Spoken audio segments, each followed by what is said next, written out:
Hi, this is Solomommy. Today I want to talk about something that has been a constant part of my life as a mom to a child with autism, and that's elopement.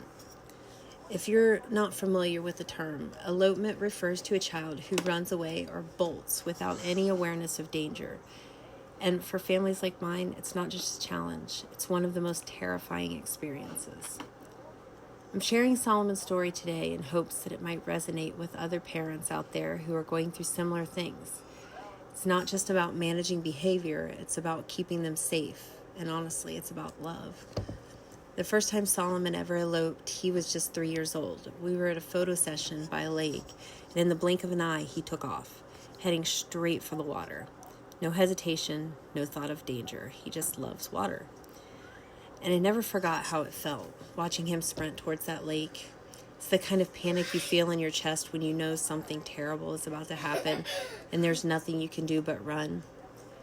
Thankfully, my spouse was quick enough to catch him mid-air right as he was about to jump in.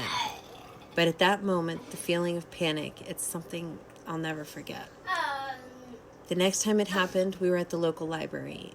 Now, the way the library's entrance is designed, it's kind of underground with flower beds lining the hill that leads up to the parking lot.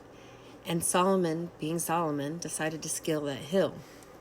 I couldn't get around the flower beds fast enough, and by the time I did, he was already running across the parking lot. What really struck me wasn't just how fast he was, it was the people around me. They saw what was happening, and they just kept walking. People are often too afraid to step in, to help, because they're worried about being judged. It took me 5 minutes to chase him down between cars, and I was lucky enough to catch him by a fence. After those two incidents, we knew we had to be proactive. We couldn't hope he'd stay safe. So we started using a backpack with a leash every time we left the house. No exceptions. And trust me, it's not about control. It's about safety. We also added an air tag to the backpack so we can track his location if anything happens. In addition, we keep an emergency contact card with his details in case we ever get separated. Because honestly, when you have a child who is nonverbal, who doesn't understand the concept of a phone number or an address, the risks are just overwhelming. One of the sweetest things about Solomon is just how much he loves to interact with people. When you ask him his name, he will proudly say, "My name is Solomon," over and over and over. Sometimes you even get a, "My name is Solomon, will you be my friend?"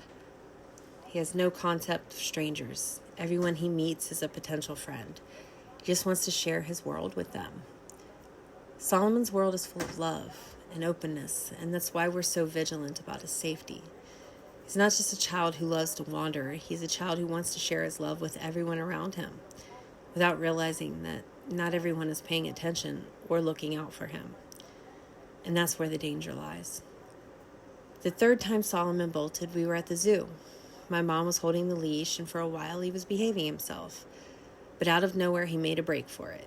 The leash snapped out of my mom's hand, and before we knew it, Solomon was running, leash trailing behind him like a tail. It was kind of funny in retrospect, but at the time, it was terrifying. Mom and I ran opposite directions, and my brother, he jumped straight through the landscape to catch him. And thanks heaven he did, because we wouldn't have been fast enough. After that, we made sure to bring an adaptive stroller with a 6-point harness and a locking lap belt when we went anywhere that was more than 5-minute walk to a cart or a safe space just to keep him safe. We've learned to adapt to every situation. At home, we've installed child locks on every door and window he can reach, and since we live on the 3rd floor, we've also put baby gates on the windows for extra security. Inside the house, we've made sure there are high locks on the closet so Solomon can't access anything dangerous. And when it comes to the car, we had to get an adaptive car seat that locks because he figured out how to escape a traditional one. And a child wandering free in a moving vehicle is a major safety risk, and it was a huge priority for us to find something that kept him safe while he was in the car. I know a lot of people question why I'm so anxious about these things, especially since Solomon's 5 years old now. They ask, why do you still use a leash? But it's not about age, it's about safety. Solomon might be 5, but he's still nonverbal, and he doesn't understand the basic concepts like his full name, address, what a phone number is. The leash, the AirTag, the emergency contact card, a clip-on quick talker with pictures for when he can't find the words, and an autism patch. These aren't just accessories or labels to me. They're lifelines. And it means I can have peace of mind knowing Solomon is safe. Then that's what I'm going to do. At the end of the day, I know I'm not alone in this. There's so many other parents out there dealing with similar struggles, and I hope that by sharing Solomon's story, I can raise awareness about elopement and how important it is to be prepared. If you're a parent dealing with elopement, please know that you're not alone. And to those of you who don't understand the anxiety we experience, I hope this gives you a little more insight into why we're so vigilant when it comes to our children's safety. Thank you for tuning in today. If you have any tips or stories of your own, please drop them in the comments below. Let's keep the conversation going and help each other out. Remember, every child is different, and we all do what we can to keep them safe. So until next time, take care and stay safe.